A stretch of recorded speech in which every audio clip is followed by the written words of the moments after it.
बहुत सारे स्टूडेंट्स की एक क्वेरी आई थी कि उनको सिलेबस जो है वो क्लियर नहीं हो रहा है। तो आज मैं आपके लिए काफ़ी इम्पोर्टेंट टॉपिक लेकर आया हूँ। And today topic is syllabus and pattern of VA first year history. It is very helpful for all students or all new students of VA history because syllabus is very important part of our study. जब तक आपको syllabus का पता नहीं होगा तब तक आपके माइंड में जो हम टॉपिक डिस्कस करेंगे वो आपके माइंड में नहीं बैठेंगे। तो सिलेबस आप यूं समझ लीजिए कि एक रास्ता है कि आपने करना क्या है पूरे के पूरे ईयर में। तो हम वन बाय वन डिस्कस करेंगे कि क्या सिलेबस है, क्या पैटर्न है और किस तरह के क्वेश्चंस जो है वो आपके रहेंगे। तो जो नए जुड़े हैं इसके साथ चैनल के साथ वो चैनल को सब्सक्राइब कीजिए और जिन्होंने नहीं किया है वो भी सब्सक्राइब कीजिए। और जहाँ पे टीचर नहीं है, जिन कॉलेजेस में आपके जो मित्र है जहाँ पे दूसरे कॉलेजेस में, तो बेचारे उनकी ऑनलाइन क्लासेस नहीं हो पा रही होंगी या उनको हेल्प नहीं मिल रही होगी, या जहाँ पे टीचर नहीं है उनके साथ आप जो है वो वीडियो जरूर शेयर कीजिए ताकि उनको भी इससे जो है वो हेल्प मिल सके। तो मैं कोशिश करूंगा इस पूरे के पूरे वीडियो में आपके माइंड में एक कंसेप्ट जो है वो पूरे के पूरे बैठ जाए कि सिलेबस क्या है आपका। और आई होप उसके बाद आप बार बार ये क्वेश्चन नहीं पूछेंगे कि कौन सी बुक लेनी है और क्या हमारा सिलेबस है। तो दो मेन पब्लिशर हमारे पास है, एक आपका नीलम पब्लिशर है, एक आपका जो है वो मॉडर्न पब्लिशर की बुक आती है मार्केट में। तो जो भी आपको कोई ज्यादा फर्क नहीं है दोनों बुक्स में, मटेरियल में सेम ही मटेरियल है। तो जो आपको थोड़ा चीप सस्ते दाम पे मिलती है उस बुक को आप परचेज कर सकते हैं। तो पहला फर्स्ट जो आपका बुक है हिस्ट्री की, तो ये दोनों के लिए कंपल्सरी है, चाहे जिनका DSC 1 हिस्ट्री है चाहे जिसका DSC 1 DSC 2 हिस्ट्री है। तो जो फर्स्ट ईयर में दो बुक्स है हिस्ट्री की वो दोनों के दोनों स्टूडेंट पढ़ेंगे, जिसका DSC 1 हिस्ट्री है, जिसका DSC 1 हिस्ट्री नहीं है, ठीक है, DSC 2 जिसका हिस्ट्री है, तो दोनों के लिए कंपल्सरी है। तो फर्स्ट बुक जो है आपकी ये है आपका फर्स्ट बुक आपकी है history of India from earliest times up to 300 CE DSC 1 A HIST A 101। तो ये जो कोड है आपका काफी इंपॉर्टेंट है, इसको आपने याद रखना है। जब आप एग्जाम भरेंगे ऑनलाइन, जब आपके फॉर्म भर जाएंगे तो उसमें भी आपका ये कोड जो है वो काम आएगा, तो इसको भी आप याद रखें। नेक्स्ट हम चलते हैं BA फर्स्ट ईयर का सिलेबस क्या है। तो इसको आप साथ साथ हिंदी में देखते चलिए और इंग्लिश में भी देखते चलिए। तो कुल मिलाकर आपके जो है वो 4 यूनिट इसके रहने वाले हैं, 4 यूनिट इसमें आपके रहेंगे। और 4 यूनिट में जो आपका सिलेबस रहेगा वो है source and interpretation first unit. इसमें जैसा कि आप जानते हैं जब हिस्ट्री की शुरुआत होती है तो सोर्स से आपकी शुरुआत होती है। यहाँ पे स्रोत एवं व्याख्या, स्रोत, source and interpretation, changing interpretation of earlier Indian history, आरंभिक भारतीय इतिहास की परिवर्तित व्याख्याएं क्या है।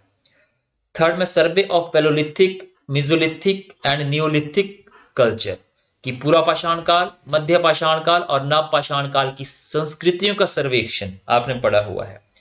यहाँ पे हमारा फर्स्ट यूनिट खत्म हो जाता है। सेकेंड यूनिट आपका है हड़प्पा सिविलाइजेशन। यहाँ पे इसका ओरिजिन कैसे हुआ, एक्सटेंड कैसे हुआ, urban feature of town planning क्या था, economy, society and religion and lastly decline. और इसके बाद आपका जो है चेकोलिथिक कल्चर की ताम्र पाषाण काल क्या था। तो यहाँ पे पूरा का पूरा आप जो है वो हड़प्पा सभ्यता को डिस्कस करेंगे। इसके अंडर जो वेरियस टॉपिक आपके आते हैं, ओरिजिन है, एक्सटेंड है, अर्बन फीचर है, टाउन प्लानिंग है, इकोनॉमी है, सोसाइटी है, रिलीजन है, डिक्लाइन है और चेकोलिथिक कल्चर है। तो यहाँ पे आपका ये खत्म हो जाएगा। इसके बाद सेकेंड यूनिट का जो बी पार्ट है, सेकेंड जो टॉपिक आपका रहेगा वो वैदिक कल्चर। इसकी पॉलिटी, राजनीतिक व्यवस्था, इकोनॉमी, सोसाइटी एंड रिलीजन क्या क्या है इसके बारे में हम डिस्कस करेंगे। वैदिक संस्कृति क्या है पूरा का पूरा हम इसमें डिस्कस करने वाले हैं।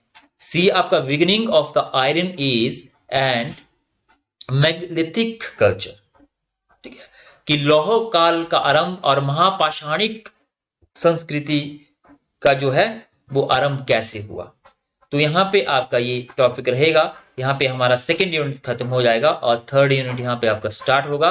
तो थर्ड यूनिट का जो फर्स्ट टॉपिक है इमर्जेंस ऑफ महाजनपदा, जो महाजनपद स्टेट थे आपके टेरिटोरियल स्टेट जिनको कहा जाता था, उसमें कुछ आपके गण राज्य थे, कुछ में आपके जो है वो राजतंत्र था। तो महाजनपदों का उत्थान और सेकंड इसका जो टॉपिक है मगध का विस्तार। मगध का विस्तार किस तरह से हुआ, जैसा कि आप जानते हैं कि चंद्रगुप्त मौर्य के द्वारा जो है वो मगध साम्राज्य की स्थापना की गई। तो मगध पहले 16 महाजनपद में से एक था, लेकिन बाद में एक शक्तिशाली स्टेट के रूप में उभर कर सामने आता है। और इसके बाद डी जो है इसका वो काफी इंपॉर्टेंट, बुद्धिज्म और जैनिज्म। आप जानते हैं कि एक रिलीजियस मूवमेंट इंडिया में स्टार्ट हुआ, इसके डॉक्ट्रिन्स क्या थे और स्प्रेड कैसे कैसे हुआ इसका, जैन और बौद्ध धर्म का विस्तार। इसके बाद टॉपिक जो आपका लास्ट जो फोर्थ यूनिट है उसका द मौर्यन एम्पायर, मौर्य काल कैसा था। इसमें हम बात करेंगे इसकी स्टेट के बारे में और एडमिनिस्ट्रेशन के बारे में। इसकी स्टेट मतलब इसका जो राज्य व्यवस्था थी वो कैसी थी, प्रशासन कैसा था, इकोनॉमी कैसी थी, अशोका उसका धर्म की हम बात करेंगे और आर्ट एंड आर्किटेक्चर की भी हम इसमें जो है वो बात करने वाले हैं फोर्थ यूनिट में। फिर इसी में आपका जो बी आएगा उत्तर मौर्य काल। आप जानते हैं जो लास्ट किंग था मौर्य वंश का, उसकी हत्या कर दी गई वृहद्रथ की पुष्यमित्र शुंग के द्वारा, और उसमें फिर से इंडिया में एक बार छोटे छोटे स्टेट बने जिसमें शुंग, पुष्यमित्र शुंग, सातवाहन और इसके कुशाणा, और पॉलिटी क्या थी इनकी, इकोनॉमी क्या थी और सोसाइटी क्या थी। ठीक है, तो ये जो छोटे छोटे स्टेट थे इनका अलग एक पॉलिटिकल स्ट्रक्चर था, अलग इकोनॉमी थी, अलग सोसाइटी थी। ठीक है, तो एक इंटीग्रेटेड सिस्टम नहीं था, तो इसकी हम बात करेंगे। और सी इसका जो है संगम एज, संगम काल जो है उसकी पॉलिटी क्या थी, उसकी सोसाइटी क्या थी, उसकी इकोनॉमी क्या थी। संगम काल पर आकर हमारा जो है वो फर्स्ट जो DSC 1 का जो फर्स्ट कोर्स है आपका 101, यहाँ पे आपका जो है ये खत्म हो जाएगा। नेक्स्ट चलते हैं। नेक्स्ट जो है आपका इसमें history of India from 300 to 1200 1206 CE DSC 1V HISTA 101। तो ये काफी इंपॉर्टेंट आपका कोर्स है, सेकेंड भी जो है आपका। तो इसमें हम क्या क्या डिस्कस करने वाले हैं 102 में, ये कोड आपने याद रखना है। तो इसका जो मेन आपका कोर्स रहेगा, इसमें मेन हम डिस्कस करने वाले हैं पोस्ट आपका गुप्ता पीरियड से ये स्टार्ट होता है। ठीक है, द गुप्ता एंड वाकाटका, गुप्त साम्राज्य और वाकाटक की हम इसमें बात करेंगे। ठीक है, गुप्त और वाकाटक के बारे में इसमें हमारा आएगा स्टेट एंड एडमिनिस्ट्रेशन के, गुप्त और वाकाटक, इकोनॉमी क्या थी, सोसाइटी क्या थी, रिलीजन क्या था, आर्ट क्या था, लिटरेचर क्या था, साइंस और टेक्नोलॉजी ड्यूरिंग गुप्ता पीरियड। फिर सेकंड यहाँ पे आपका फर्स्ट यूनिट में जो है वो लगभग पूरा का पूरा गुप्तों के बारे में है। अब आपका आरंभिक मध्यकाल स्टार्ट हो जाता है। ठीक है, पोस्ट मिडिवल पीरियड यहाँ पे आपका स्टार्ट हो जाता है। Towards the earlier medieval period society में क्या क्या चेंज आए। मध्यकाल इसीलिए कहा गया क्योंकि कुछ चेंज हुए हमारी सोसाइटी में, change in society, polity, economy, culture with special reference to Pallava and Chalukya. Pallava और चालुक्यों के बारे में हम यहाँ पे बात करेंगे। फिर आपका जो है second evolution of political structure of the Rashtrakuta, Pala, Pratihara, economy, religion and culture. तो यहाँ पे हम त्रिपक्षीय संघर्ष के बारे में बात करेंगे कि इनका आपका पॉलिटिकल ढांचा किस तरह का था और इनके बीच में जो त्रिपक्षीय संघर्ष हुआ जो कि एक लंबे समय तक चलता रहा और फाइनली आपके जो प्रतिहार थे वो उसमें जीते। ठीक है, और इसमें क्या क्या आपका रहा तो यहाँ पे हम ये डिस्कस करेंगे। तो आपको यहाँ पे आपका सेकंड यूनिट समाप्त हो जाएगा। Unit number third, Harsha and his time. ठीक है, तो he was last powerful Hindu ruler of ancient India. Harsha और उसका शासनकाल कैसा था, हर्ष किंगडम, उसका प्रशासन, administration, Buddhism and Nalanda university. ठीक है, उत्तरी ये आपका यहाँ पे हर्ष और उसका समय यहाँ पे आएगा। और सेकंड आपका थर्ड यूनिट का the Chola, state and administration, economy and culture. तो यहाँ पे हम बात करेंगे चोल साम्राज्य के बारे में, उसका पूरा का पूरा रहेगा आपका एडमिनिस्ट्रेशन, इकोनॉमी और कल्चर। फिर यूनिट 4 पे हम आएंगे, यहाँ पे emergence of Rajput state in northern India, ठीक है, कि उत्तरी भारत में राजपूत राज्य किस तरह से बने। ठीक है, तो हर्षवर्धन की मृत्यु के बाद एक बार से फिर डिसइंटीग्रेशन स्टार्ट हुआ और छोटे छोटे स्टेट बने।